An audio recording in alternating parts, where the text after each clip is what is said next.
Pregnancy టైంలో పుట్టబోయేది పాప బాబా అనేది తెలియటానికి చూసారు కదా ఎన్ని ప్రెడిక్షన్స్ ఉంటాయో. సో మార్నింగ్ నుంచి మా నర్స్ అడుగుతూనే ఉంది కదా. సో అలా ఏ విధంగానూ బేబీ హార్ట్ రేట్ని బట్టి కానీ, లేకపోతే మదర్ కలర్ ఇంప్రూవ్ అవుతుందా లేదా, మదర్కు ఉన్న క్రేవింగ్స్ని బట్టి, మూడ్ స్వింగ్స్ని బట్టి. సో సెక్స్ ప్రిడిక్షన్ అంటే పాప బాబా అనేది కేవలం అల్ట్రాసౌండ్లో మాత్రమే తెలుసుకోగలం. అండ్ ఇంకా కొన్ని టెస్ట్లు ఉన్నాయి, లైక్ కొరియోనిక్ విల్లస్ బయాప్సీ అంటాము, లేదంటే యాండియోసెంటిసిస్ చేసి క్యారియోటైపింగ్ అంటాం.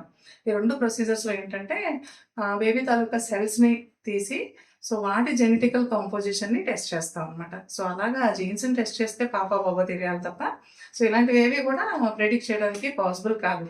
అంటే వీటికి ఏమీ సైంటిఫిక్గా ఒక రీజన్ లేదనమాట. జస్ట్ సరదాగా ప్రెడిక్ట్ చేయడం కోసం అప్పుడప్పుడు అనుకోవడమే తప్ప ఇట్స్ నాట్ ప్రూవెన్. కానీ మీరు పాప బాబా స్కాన్లో తెలుస్తుంది కదా అని చెప్పి దయచేసి మీరు డాక్టర్ని మాత్రం అడగండి. ఎందుకంటే మీరు బాగానే ఉంటారు.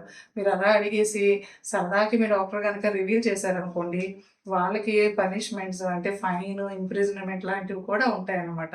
సో మన ఇండియాలో రూల్స్ అనేవి అంత స్ట్రిక్ట్గా ఉంటాయి. అందువల్ల మీరు మీ డాక్టర్ మాత్రం దయచేసి పాప బాబాని స్కాన్ చేసేటప్పుడు అడగండి. This is doctor Kavitha, gynaecologist, Keerthana hospital, Visakhapatnam.